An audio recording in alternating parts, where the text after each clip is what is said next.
سبحان الله وبحمده عدد خلقه ورضا نفسه وزنة عرشه ومداد كلماته.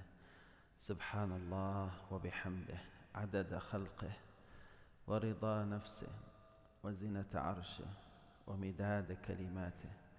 سبحان الله وبحمده عدد خلقه ورضا نفسه وزنة عرشه ومداد كلماته. اللهم صل وسلم وبارك على عبدك ورسولك محمد. السلام عليكم ورحمة الله وبركاته. الحمد لله والصلاة والسلام على رسول الله وعلى آله وصحبه ومن والاه. اللهم يا ربنا اجعل اجتماعنا هذا اجتماعا مرحوما واجعل تفرقنا من بعده تفرقا معصوما. اللهم لا تجعل فينا ولا بيننا ولا منا شقيا ولا محروما. اللهم علمنا ما ينفعنا وانفعنا بما علمتنا. اللهم ارزقنا علما ينفعنا يا رب العالمين. حياكم Allah and welcome to the second half of Surah Al-Balad. Surah Al-Balad, as we said last time, is a surah that was revealed in Mecca, so we call it Surah Makkiyah. And it's one of those surahs that start with a qasam, an oath, but it comes in a negation form in Arabic, which means actually reaffirmation. So in Arabic, sometimes we negate, but we mean to affirm. And that is actually the example of it. La uqsimu biyawm al-qiyamah, which means I firmly لا أقسم بهذا البلد. Yes, so this is the second example.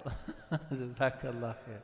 Yeah, لا أقسم بهذا البلد and لا أقسم بيوم القيامة, لا أقسم بمواقع النجوم.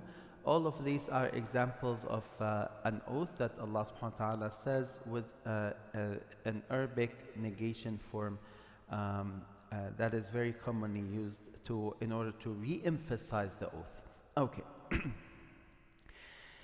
So I think last ayah we reached at was فَلَقْتَحَمَ الْعَقَبَةِ, right? Yeah? Okay, so فَلَقْتَحَمَ الْعَقَبَةِ وَمَا أَدْرَكَ مَا الْعَقَبَةِ. Just so we remember, inshallah, the last few ayat before that, Allah subhanahu wa ta'ala says, أَلَمْ نَجْعَلْ لَهُ عَيْنَيْن وَلِسَانًا وَشَفَتَيْن وَهَدَيْنَاهُ النَّجْدَيْن.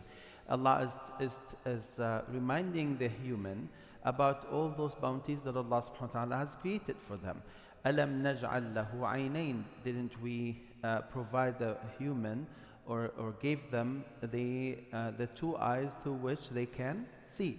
وَلِسَانًا وَشَفَتَيْن, and a tongue and two lips. وَهَدَيْنَاهُ النَّجْدَيْن, and we guided them to the two clear path, which are the haqq and the batil. And if anyone can remind us, what does the word najd mean? A raised land, right? Exactly. And najd, that's where Rasul sallallahu alaihi wasallam has said, Allahumma barik fi shamina wa yamanina. Oh Allah, bless our Sham, which is the area of currently Palestine, Syria, Jordan and Lebanon. These four countries constitute what is called Sham. So he said, may Allah bless our Sham, and may Allah bless our Yemen. And Yemen in today's time is the southern side of the Arab Peninsula, which includes the northern Yemen and the southern Yemen, and perhaps a bit of Oman, Oman as the country. And then they said, Ya Rasulullah, wa fi najdina, how about our najd? He said, he repeated, oh Allah, bless our Sham and our Yemen. They said, oh Rasulullah, and our najd. He said, may Allah bless our Sham and Yemen. And then when they told him for the third time, he said, فِيهَا يَنْبُتُ قَرْنُ الشَّيْطَانِ, that in najd, the horn of shaitan will be raised. Walayadu billah. So what is najd? Anyone knows what is najd in this hadith? The middle part of Saudi Arabia is currently called najd, but it's not the najd that he sallallahu meant. What is najd in the time of Rasulullah sallallahu? What area was known for najd? Hmm? Badiyat al-Iraq. The any part that is northeast of Medina was called Najd, and that goes all the way to Iraq. And subhanallah, that's where all the fitan started. Billah. That doesn't mean that the people of Iraq are bad. It just means the land itself will have a lot of fitnas and a lot of challenges.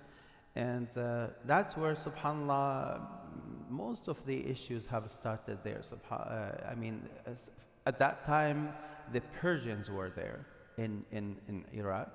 But then even after Allah subhanahu wa ta'ala enabled the Muslims during the time of Umar ibn al-Khattab to capture Iraq, even after that, subhanallah, all the fitan were there. Okay, so Allah says, وَهَدَيْنَاهُ النَّجْدَيْنِ, we guided the human to those two very clear paths, the haqq and batil, and Allah used the word najd or najdain, meaning the dual najd, in order to mean that the path of khair and the path of shar are very clear. You cannot miss them. They are so clear, they are so high, they are relatively speaking, compared to anything around them, they are very high. You can tell them from a distance. Okay, so that's where وَهَدَيْنَاهُ النَّجْدَيْنِ.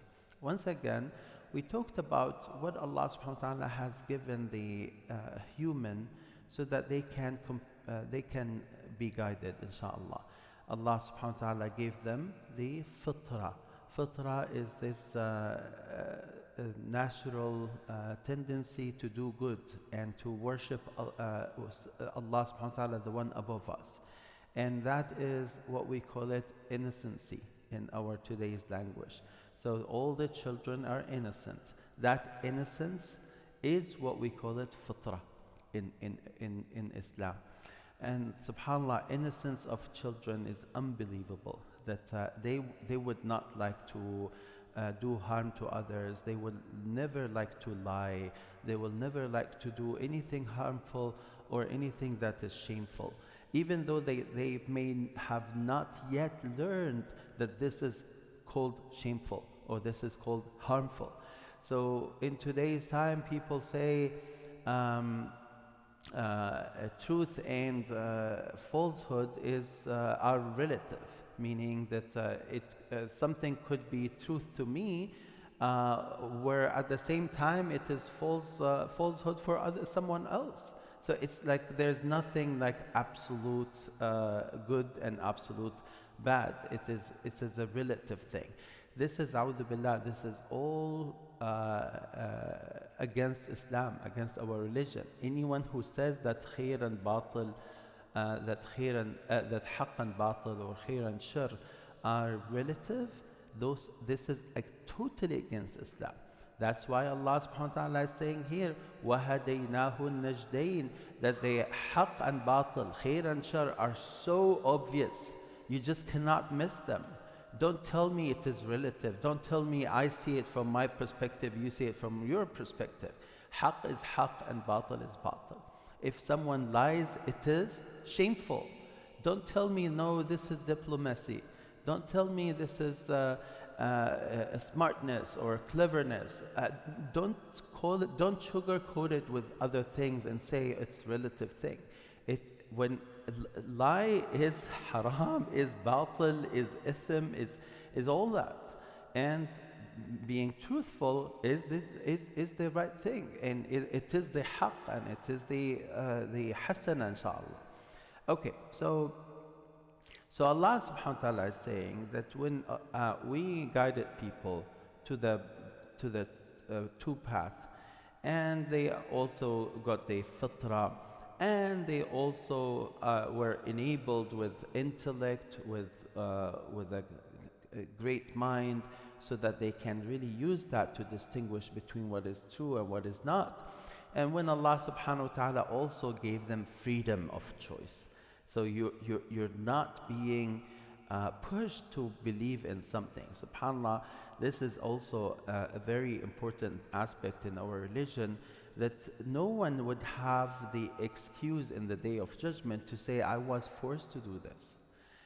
Because Allah subhanahu wa ta'ala has said, إِلَّا مَنْ أُكْرِهَ وَقَلْبُهُ مُطْمَئِنٌ بِالْإِيمَانِ, that the ones who will be excused are those who will be pushed to do something while they're in their inner side, they are in full state of Iman. So in other words, you can be forced to do some physical actions, to say something, to move with something, but you can never be forced to believe in something, right? And that is the thing, subhanAllah, that distinguishes the true believers from the hypocrites. The hypocrites will say, Ya akhi, we have to move with the flow. We have to fit in the society. Let's not argue about those things. I mean, recently, with that murdering of that guy, I mean, some people says, we live in this country. We have to obey the orders. No, you don't have to. But even if you have to, what is in your heart is different. You just cannot praise a killer. You cannot praise a murderer. You cannot praise a hatred spreader. And even if you are forced to, just shut up. Just keep quiet. You don't need to move with the flow in a way that you just act like the disbelievers, or act like the ones who have no compliance to what Allah subhanahu wa ta'ala has asked us to have. Okay, so وَهَدَيْنَاهُ النَّجْدَيْنِ. So what Allah is then saying, فَلَقْتَحَمَ الْعَقَبَةِ, which means, and yet, despite all of these bounties, all of these ni'mas, the human is not progressing or pursuing a path of difficulty. Aqaba in Arabic means like a steep path. Usually, if you look at two mountains at the place where they meet together, that's called Aqaba in Arabic. It's a steep path. It's a very difficult path to endure.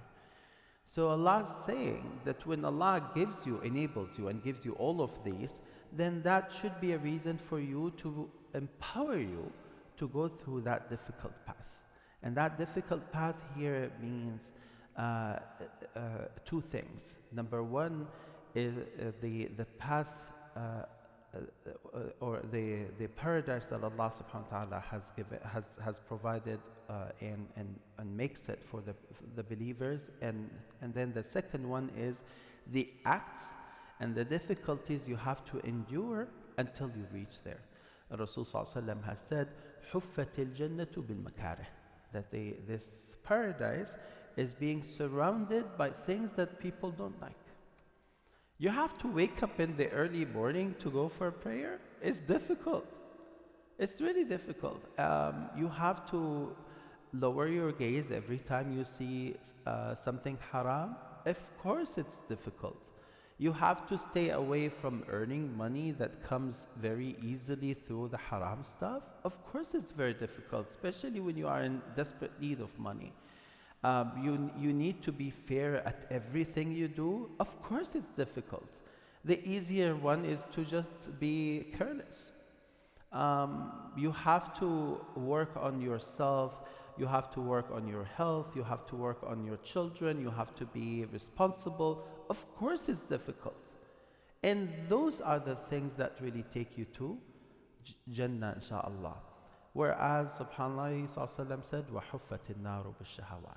But the hellfire on the other side is being surrounded by desires.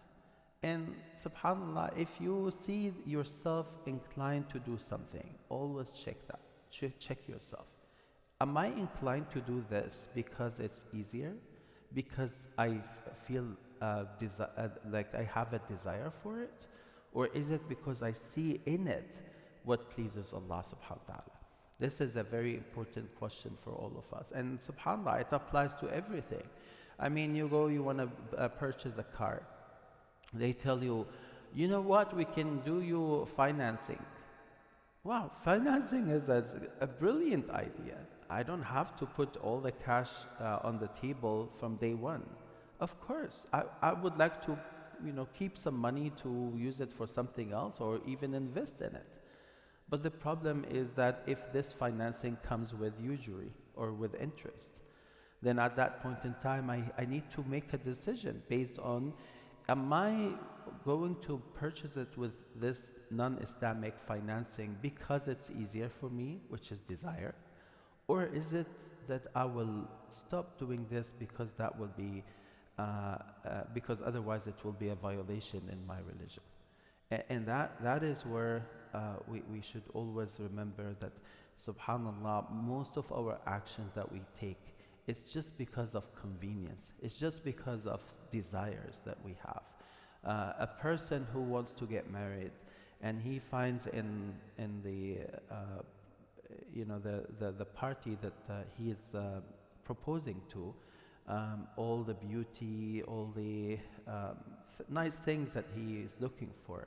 But unfortunately, that party is not a practicing Muslim, or perhaps not even Muslim in the first place. What would they say? Oh, inshallah they will be. Inshallah, I will work on it. And the person himself is not a practicing Muslim, but he still wants to justify progressing in that. And that's why, subhanAllah, many of our marriages these days will pursue perhaps for a few months, maybe few years, but then at the end of that, it will be a collapse. Why is that? It's because it was based on some worldly or secular desire. It wasn't really based on the great matching. It wasn't based on the taqwa, on piety, and the fear of Allah subhanahu wa ta'ala. By the way, let me just tell you this statement, which is perhaps not related to the surah, but related to this last thing. Ahmad ibn Hanbal, rahimahullah, he's the imam of this school of thought called the Hanbali. Ahmad ibn Hanbal was asked once.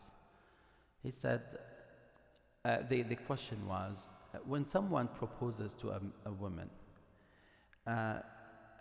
of course, the best thing is to have everything, like to have religion, to have beauty, to have money, to have a great lineage, for example, everything, like full package. And no one disagree with that. So they said, they have asked Ahmad ibn Hanbal, if I want to accomplish all of these in my proposal or in the future wife, inshallah, which one should I have? Should I check first? Should I first say, okay, let me know which of the girls that that could be potentially a future wife, inshallah. Should I check first about the ones who are strong believers and practicing Muslims, and then I check about their beauties and other worldly things, or should I do something else? What do you think? Like if you were the one asked. Check Iman first, right? That's what comes to our mind, right? But Ahmad ibn Hanbal said no. He said, look at other worldly things first, and then check if they have enough Iman. You know why? He said, because it will be disobedience to know that this woman is a great pious woman, and then you just leave her because you did not like her beauty. So I would rather, he was saying, I would rather refrain or stay away from a woman who is beautiful because she is not practicing, as opposed to stay away from a woman that is practicing just because I didn't like her beauty. Because you cannot reject a woman when she is a pious one. SubhanAllah. I will reiterate. Imam Malik, Imam Malik. We talked about Imam Malik recently. Imam Malik, radiallahu anhu ardah, was Imam Ahl al-Medina, the Imam of the city of Medina at the very great time of his, meaning the people were still very close to the time of Rasulullah sallallahu alaihi wasallam. The father of Imam Malik was told about a woman that was very pious. And after he got the proposal, he got to see her. And he just didn't like, but she was very pious. So he went to take an advice of some of the scholars. They told him, stick to this woman. She will be a great one. So he thought about it very deeply, and then he talked to the woman herself. He said, I don't know if we have the right match. She said, if we pursue with this marriage, I'll be the best mother of your children.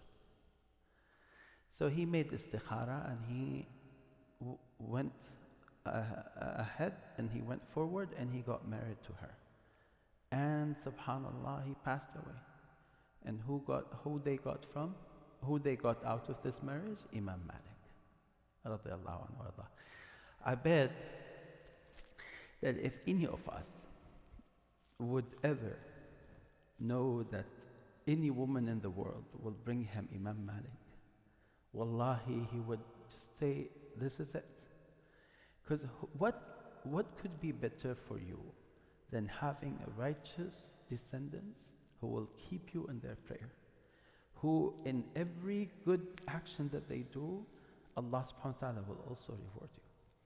So what Imam Ahmad is saying, that I will never propose to a woman that is religiously practicing and have the khair, and then only find out that this is not the beauty that I was looking for, and then reject it. I will never do that. So better find the match of things you have in mind. And people have different flavors, right? So better find the one that, or look for the flavor you want through your mother, through your sister, through some female side of your family, and then check for the piety.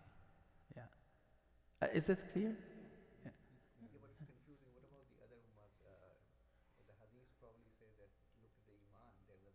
Of course. What I'm saying, what Imam Ahmad is saying, don't get anyone who is not, who does not have iman.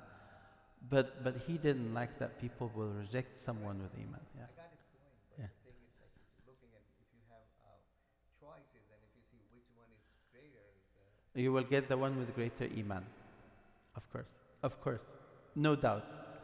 But if you have two that are of a similar level of iman, then take the one that you, yeah. Like the beauty and everything, of course, not. Yeah, exactly. Yes, Habib.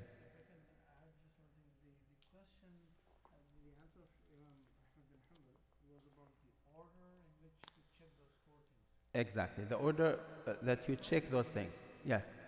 Exactly.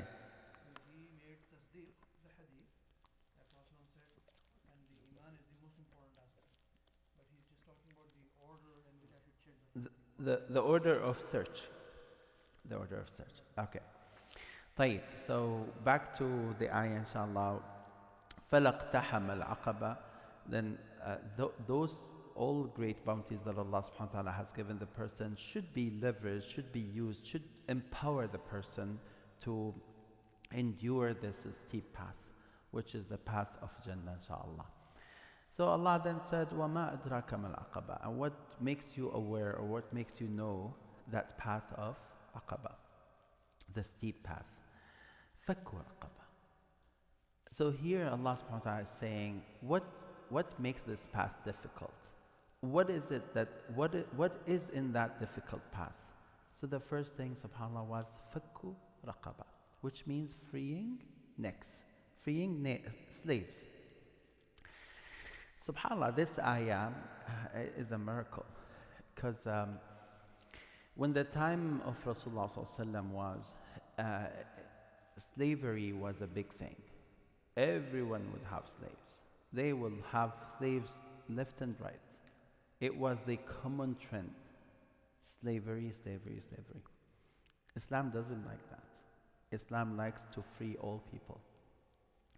Had Islam said from day one, slavery is not permissible, do you think that people would listen to it? No way. So what did Islam do? Islam went very gradually to free those slaves. It's just like, subhanAllah, consuming alcohol. Arabs in the Jahiliyyah used to consume alcohol like water, like milk. No, not like water. But then, subhanAllah, the very first thing that came about drinking or consuming alcohol was لا تقربوا الصلاة وأنتم سكارى. Don't approach prayer while you are drunk. What did the Sahaba say? They said, there's no goodness in drinking if it will be a barrier between us and the prayer. So many of those pious ones said no more to alcohol. Right, Jazakallah khair. There was another ayah even before that. There was a step where Allah subhanahu wa ta'ala has said that they are asking you about wine. And then Allah subhanahu wa ta'ala يسألونك عن الخمر والميسر قل فيهما إثم كبير ومنافع للناس. So when they ask you about wine or consuming alcohol, then tell them that there is maybe some goodness in them, but there is a huge sin. There's a huge bad thing about them. وَإِثْمُهُمَا أَكْبَرُ بِالنَّفْعِهِمَا. And the sin of them and the bad thing about them is way bigger and way heavier than the goodness of them. And then Allah said, لا تقربوا الصلاة وأنتم سكارى. And then Allah says, رجتم من عمل الشيطان فاجتنبوه. That those are from the act of shaitan, so stay away from it. Those are three levels of, describing wine and its impact, and then changing gradually on the ruling of it, of consuming it, have gone through years. Well, perhaps I think maybe 2 years or 3 years, but it really have gone through some time so that people will get ready for it. Similarly, subhanAllah, if you see that slavery in Islam at the very early time, when even before Rasulullah became a prophet, everyone would have a slavery, and they used to treat them, you know how people treat slaves. They will treat them just like a chair, like a table. They treat them unlike a human being. But then, subhanAllah, first of all, Islam says that you cannot mistreat your slave. So that was the very first thing. Stop the bleeding. And then Islam came with all those things to free slaves. So the first thing that Allah has praised as a path for you to Jannah is to free slaves. And freeing slaves here means that I will take money out of my pocket, I will purchase a slave, and then I will free him. And I will say, he is no more a slave. That's how fakku raqaba is. أو إطعام في يوم ذي مسغبة, or feeding at a day of hunger. يوم ذي مسغبة is like when people are starving, when there's a starvation, when there's a drought. At that point in time, when you feed people, it is really very difficult. You know why?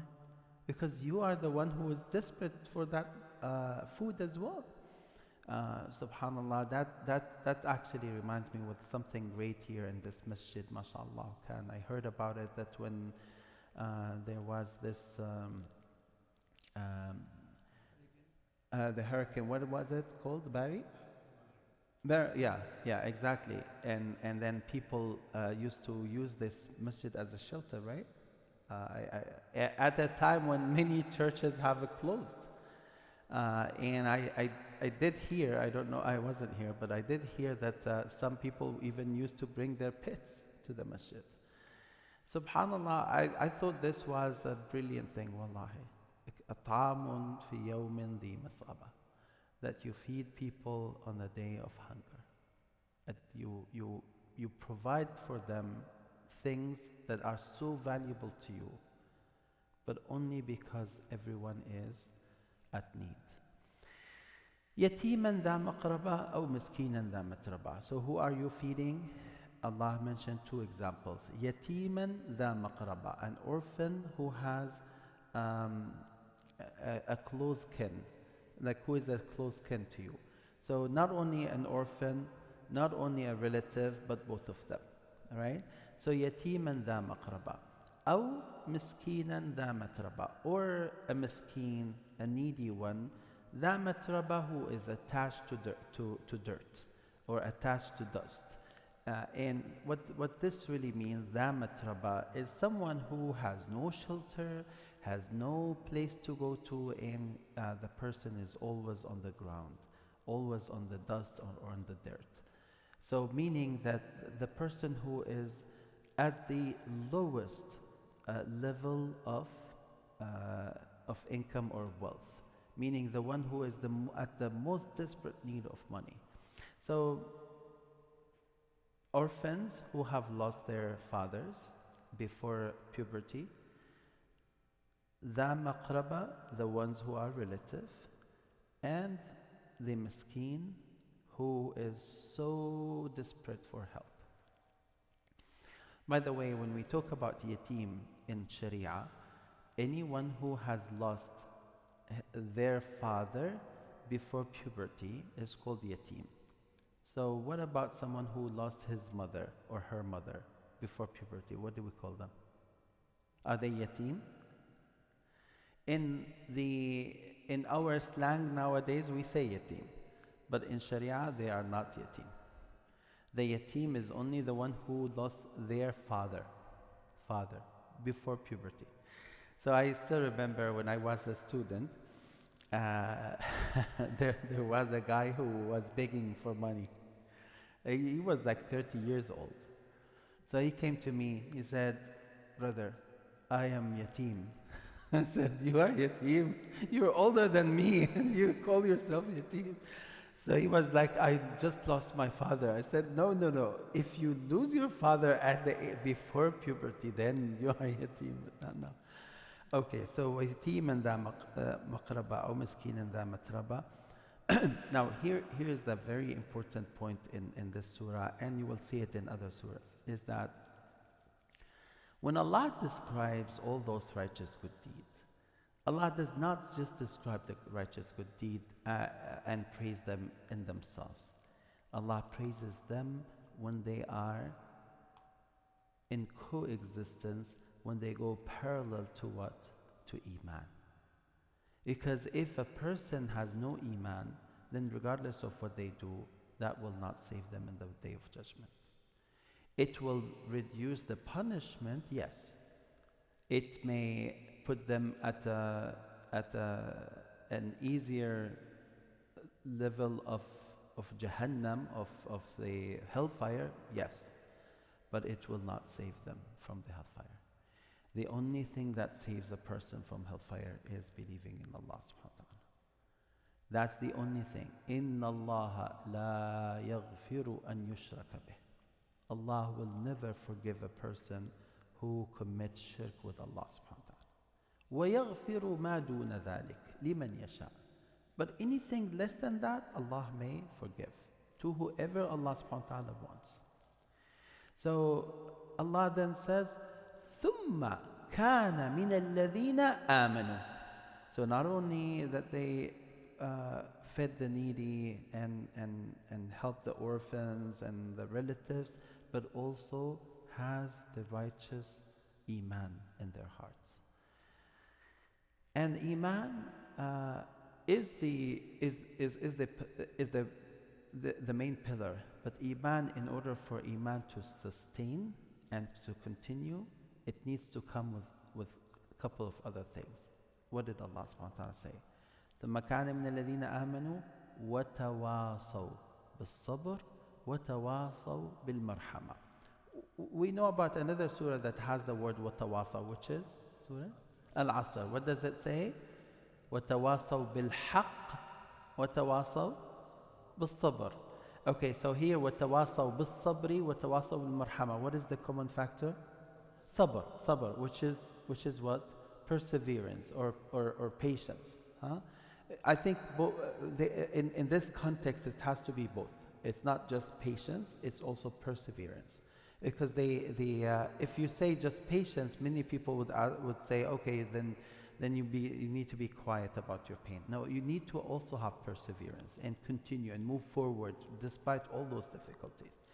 So sabr is common. Now in Surah Al-Asr, Allah says, وَتَوَاصَوْا بِالْحَقِّ. They enjoin each another to the truth. Here, تَوَاصَوْا بِالصَّبْرِ وَتَوَاصَوْا بِالْمَرْحَمَةِ, that they enjoin each another to show mercy on others. So marhama is actually a portion of haqq. It's not, the word haqq is broader, because every good deed is part of your haqq. But marhama is actually more of a special sub component of al-haqq. Allahu A'lam, because of the previous two ayahs when Allah talked about helping the orphan, the relatives, the masakeen, all these require what? Marhama, require rahmah. Irhamu man fil ard, yarhamukum man fis sama. Show mercy on those who are on this land, on this earth. Allah, the one in the heaven, will show mercy on you. Ar-Rahimuna yarhamuhum ar-Rahman. The ones who are showing mercy from among the people, Allah ar-Rahman is the one who will show mercy on them. There's nothing like, subhanAllah, showing mercy. In fact, showing mercy, it just reflects that this heart is so obedient to Allah subhanahu wa ta'ala and is so close to Allah subhanahu wa ta'ala. Even those who are kafir, if when they have mercy, it will be the easiest way to get them to the truth, inshallah. And that is why one of the things that the ulama have said, if you are looking for an impact on someone who is non-Muslim, look at those who are working in the field of giving others, or the field of helping others. Those are the closest to Iman to you. So really, seriously, if you feel that you would like to do da'wah fi sabilillah and invite people to the fold of Islam, try to join those organizations like human rights, like those organizations that do good for the animals, feeding the needy, the hungry, those who work in shelters. Most likely those are the easiest one to just submit themselves to the will of Allah subhanahu wa ta'ala once they know the truth, because nothing really would stop their hearts from doing this. Whereas others who have like successful engineering career, successful medical career and all that stuff, they may have ego, they may have some arrogance, and that may stop. I'm not generalizing, but I'm just saying that that could be a reason that a person will stick to whatever they think. It could be a doctor who is working in a helping organization. It could be an engineer who works in a human rights organization. What I'm saying is that those who work in doing something good and show mercy on others are much easier to work with, inshallah. So Allah says, وَتَوَاصَوْا بِالْحَقِّ وَتَوَاصَوْا بِالْمَرْحَمَةِ. But that also tells us that in our discussions, in our meetings, Allah subhanahu wa ta'ala is pushing us so that we consume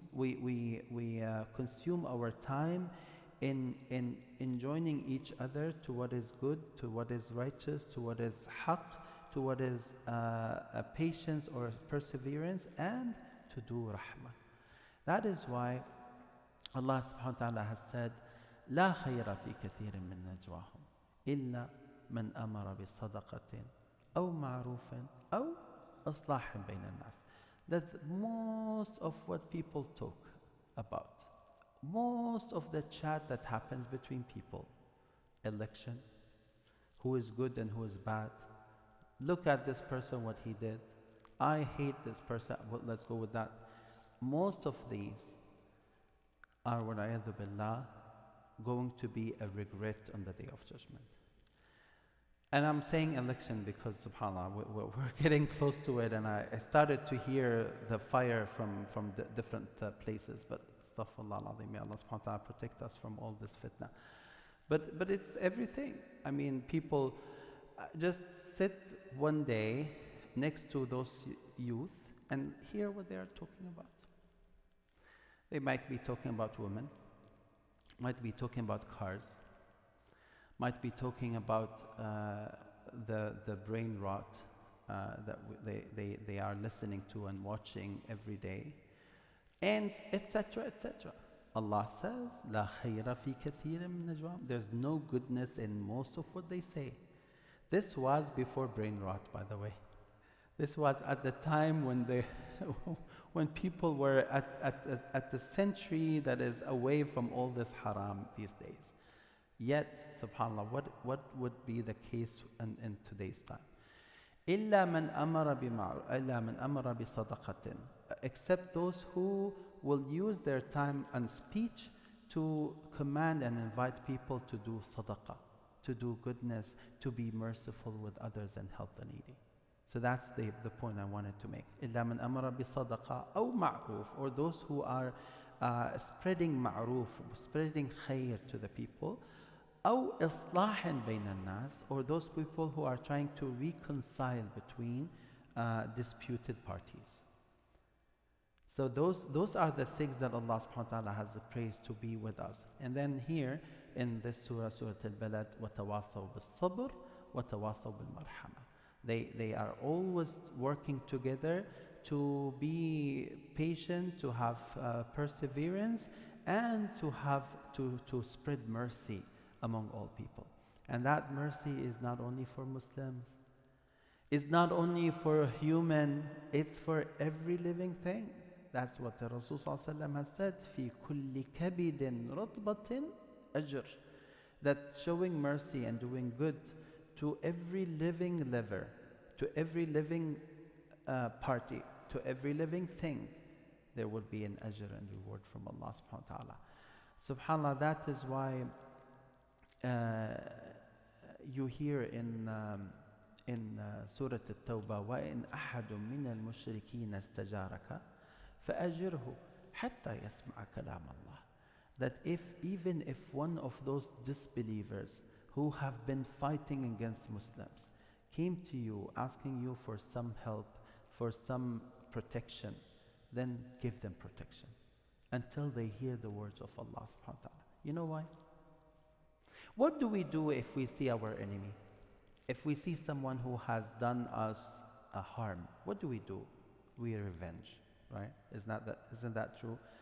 Revenge is, subhanAllah, something that almost every human has. But in Islam, we don't do revenge.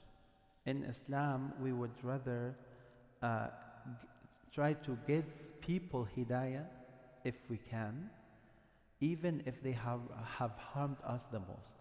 And I give you this example very quick. The one who Rasulullah ﷺ was hurt by the most was by a person by the name of? Oh? His name was Wahshi. Wahshi. Yes. Yeah, exactly. Hind bint Utbah, yes. Wahshi was the one who killed the uncle of Rasulullah ﷺ. And which uncle? Hamza, the most beloved uncle to Rasulullah ﷺ. And Hamza was among the first believers in Rasulullah, the one who protected Rasulullah ﷺ for all his life. So Wahshi was announced as someone who anyone finds him can kill him because of all what he's doing, the damage he's doing. So one day, subhanAllah, someone brought Wahshi to give shahada. He was actually away from Medina, but they brought him to from outside the Medina. They managed to get him to the face of Rasulullah sallallahu alaihi wasallam. When he sallallahu alaihi wasallam saw him, he said, "Anta qatalta Hamza? Did you kill my uncle Hamza?" He said, "Yes, I did, Ya Rasulullah. But I'm here to say La ilaha illallah." He sallallahu alaihi wasallam kept quiet. And then he said, "Your religion is between you and Allah, and we accept that. But please, try not to show me your face, because otherwise it hurts me a lot. Every time I remember Hamza." Had it been anyone else, he would have said, "No, we have to torture you, we have to kill you, we have to slaughter you." But he ﷺ didn't come with that. He ﷺ came to free humanity from the hellfire, to free them from the worship of other than Allah and take them to the worship of Allah.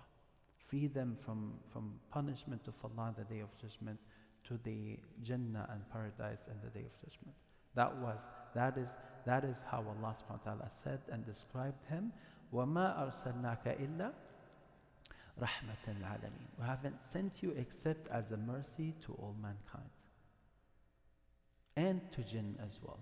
So, وَتَوَاصَوْا بِالْحَقِّ وَتَوَاصَوْا بِالصَّبْرِ وَتَوَاصَوْا بِالْمَرْحَمَةِ أُولَٰئِكَ أَصْحَابُ الْمَيْمَنَةِ. Those are the ones on the right hand. The right hand here means and the dwellers of Jannah. وَالَّذِينَ كَفَرُوا بِآيَاتِنَا هُمْ أَصْحَابُ الْمَشْأَمَةِ. But those who have denied our signs and they committed the kufr, they are the people on the left hand, and which means the dwellers of Jahannam. Here Allah subhanahu wa ta'ala is not describing the acts of them, because were already described in the beginning of the surah. What did Allah subhanahu wa ta'ala say at the beginning of the surah? لا أقسم بهذا البلد وأنت حل بهذا البلد ووالد وما ولد لقد خلقنا الإنسان في كبد أيحسب أن لن يقدر عليه أحد. Did people think that no one will overcome them? يقول أهلكت مالا لبدا. Oh, I have spent all of this money, and they brag about this. They are arrogant about that. ألم نجعل يحسب أن يقدر عليه أحد يقول أهلكت مالا لبدا. And then أيحسب أن لم يروا أحد. Do people think that no one will watch them? So those things are the acts of أصحاب المشأمة. والذين كفروا بآياتنا هم أصحاب المشأمة عليهم نار مؤصدة. نار مؤصدة means that they will be والعياذ بالله dwellers of Jahannam, and Jahannam will act as an envelope on them. So it will be a closed fire on them, والعياذ بالله, that they will have no room to escape. They will have no place to go to, except that they will go from fire to fire to fire to fire. That is about the surah, inshallah. So let's recite it. Any question? Any comment? Okay, let's recite the surah, inshallah. From فَلَقْتَحَمَ الْعَقَبَةِ, or from أَلَمْ نَجْعَلْ لَهُ عَيْنَيْنِ. أعوذ بالله السميع العليم من الشيطان الرجيم. When you start from the middle of the surah, you don't say Bismillah ar-Rahman ar-Rahim. Bismillah ar-Rahman ar-Rahim is specific to the beginning of the surah. But when you recite Quran at any place, then you need to say أعوذ بالله من الشيطان الرجيم. Allah has said فإذا قرأت القرآن فاستعذ بالله من الشيطان الرجيم. When you recite Quran, say أعوذ بالله من الشيطان الرجيم. But the Bismillah is at the time when you recite from the beginning of the surah, except Surah At-Tawbah. Okay. ألم نجعل له عينين ولسانا وشفتين وهديناه النجدين فلاقتحم العقبة وما أدراك ما العقبة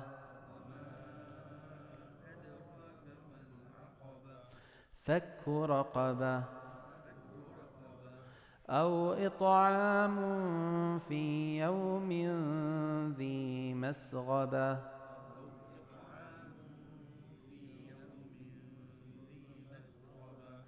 يتيما ذا مقربة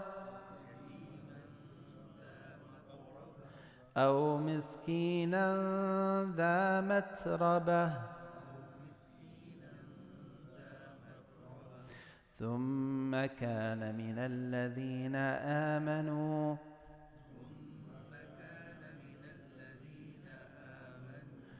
ثم كان من الذين آمنوا وتواصوا بالصبر وتواصوا بالمرحمة أولئك أصحاب الميمنة.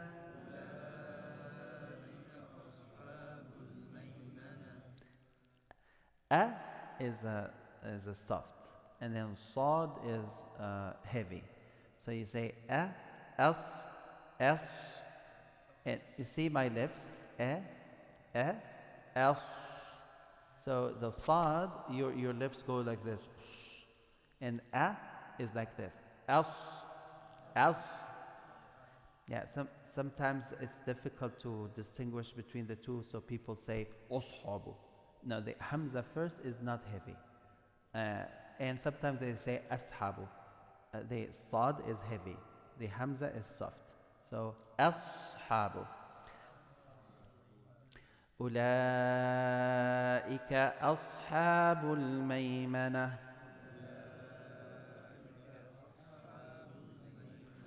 والذين كفروا بآياتنا. Remember, your tongue should be out. The, والذين, والذين. والذين كفروا بآياتنا هم أصحاب المشأمة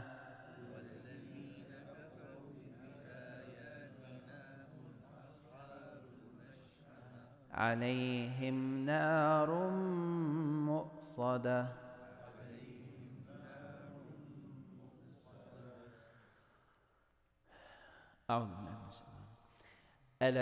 Let's go together inshallah.